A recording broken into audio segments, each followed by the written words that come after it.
Hello everyone, welcome to the Equatorial Coordinate System presentation by me, Nisha Wipirotosiri and Vilan Pachirati Jerun. Start from the content, so it will include celestial equation and ecliptics, vernal equinox, autumnal equinox, summer solstice and winter solstice, the declinations and right ascension and their reference points, and how observers know the declination, and the last one, how to identify the circumpolar stars. So start from the first one. Here is the celestial equations and ecliptics. So as you can see, it's obviously Earth. So if you draw the line from the North Pole to the South Pole of the Earth, here is the rotational axis. So here is the North Celestial Pole and South Celestial Pole. And if you draw the line from the Earth equator through infinity longs, you can draw the imaginary circle here, which can be called the celestial equator. Next, if you add the sun into the system, the direction of sunlight to the Earth here, you can draw another circle, which can be called ecliptics. So if you draw a line perpendicular to the ecliptic circle, you can see that Earth is tilted and is about 23.5 or 0.4 degree. Next, we will introduce the special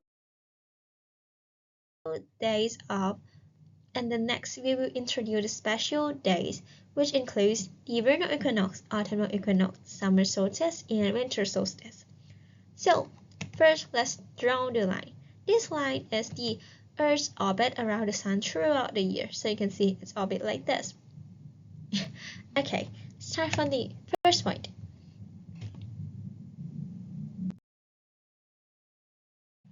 So let's introduce the first day. It's called the vernal equinox. It's around the 21st of March. So in this point, the special is that the light from the sun will perpendicular through the Earth equator, which means you can see the daytime and nighttime of every part of the world of Earth will be equal. So 12 hours in the day and 12 hours in the night. If the Earth orbits more, in this point, it can call the summer solstice or 21st of June. Okay, so you can see that the Earth northern hemisphere will face more light. Okay, so longest daytime and the shortest nighttime in this day. And for the southern hemisphere, in the opposite, it will face shortened daytime while longest nighttime. And also there are some parts of the world that will face always day and always night. So now let's introduce another day. If the Earth stops in this point, it can call the autumnal equinox, or 21st of December. So it's almost the same with the vernal equinox, but another part of the years. So the vernal equinox is around March, and this one is around September. So it's 6 months different. But it's the same is that the light from the sun is perpendicular to the equator and make 12-hour days and 12-hour night.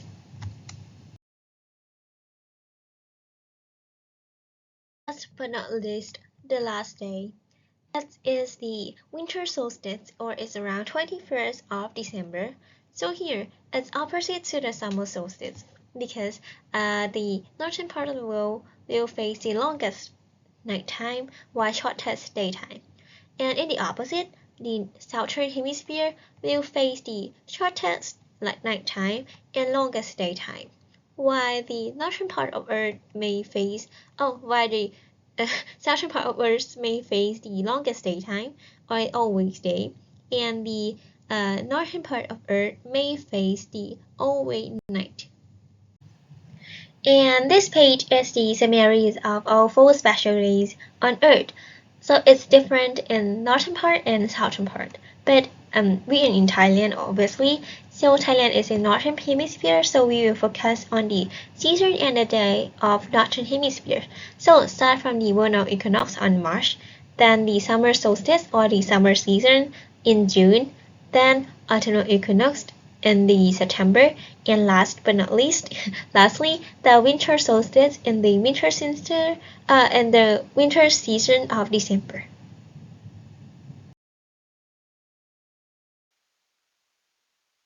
You may have questions about how to tell other people around the world about the location of the same star, when everyone can see different star position, even with the same star. Here, we introduce the use of equatorial coordinate system. As have been mentioned before, we can see the two important planes, which are celestial equator and ecliptic. To make it easier, we will rotate the celestial equator to be in vertical plane.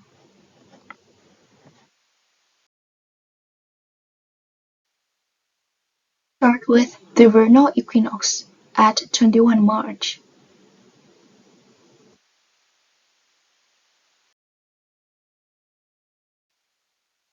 To the right, along with the celestial equator, it's called the right ascension, which we'll told in hours unit, start from 0 to 24 hours.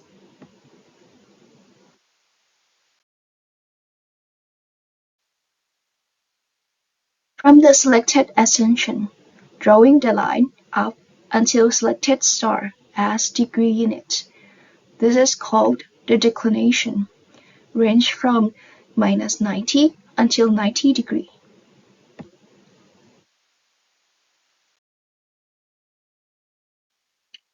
Then, you may have also a question about how observers on Earth know the declination. So, let's use our DIY celestial sphere. This is the celestial sphere at zero altitude. Here, you can see different components, including celestial equator, ecliptic, declination, and from the right picture, you can see the declination in different point of view, and the unit of ascension of celestial sphere.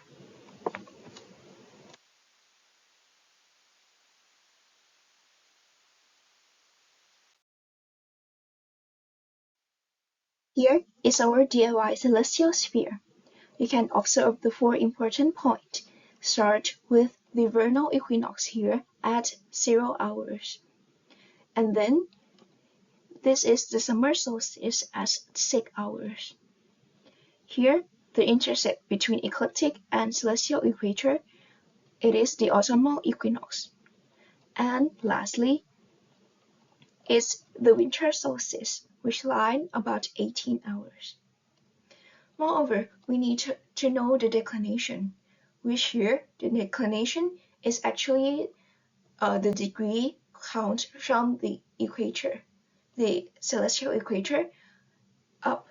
While upping, it is from 0, 10 degrees, 20 degrees until 90 degrees here. However, if you count downward, it's going to be -10, -20 until -90.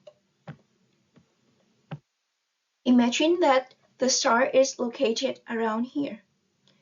If it's located around here, as you can see, we will going to tell that it's located about 22 hours at 50 degrees here. However, if the star located around here, which is downward, you're going to see that it is about 2 hours here as the ascension, and with -50 degrees here.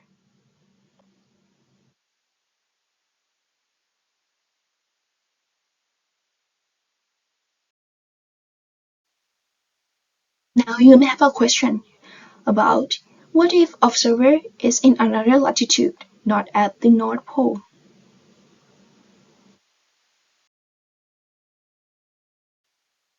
Here, everything will shift.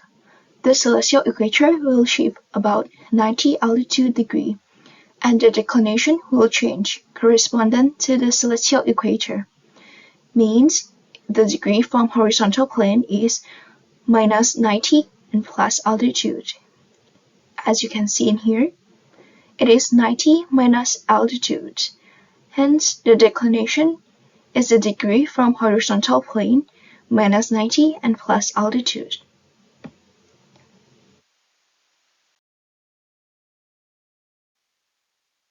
The easiest way to know the declination is finding the node declination, such as the Polaris. The Polaris the declination is 89.26 degrees, and we can round it to be around 90.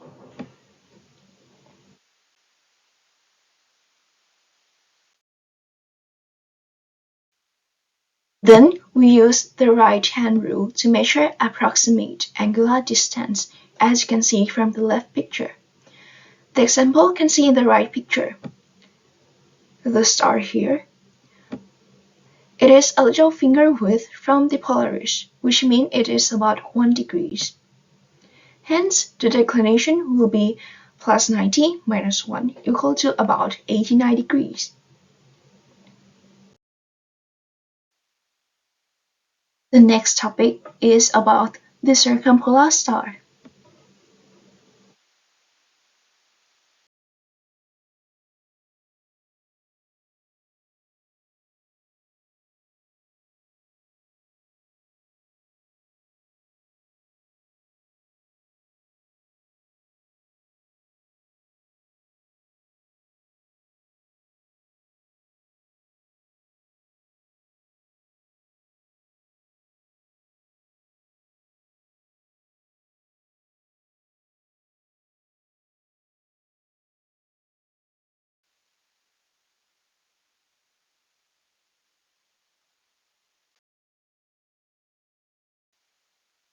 Assume that the plane shown here is celestial equator. Hence, the North Celestial Pole, or NCP, will be 90 degrees from the celestial equator, which is above the horizontal plane about altitude of the place degree.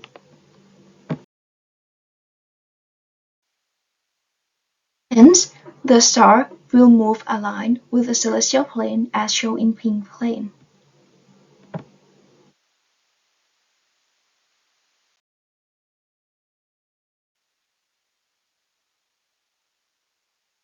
Only the star that move around this area will be circumpolar star.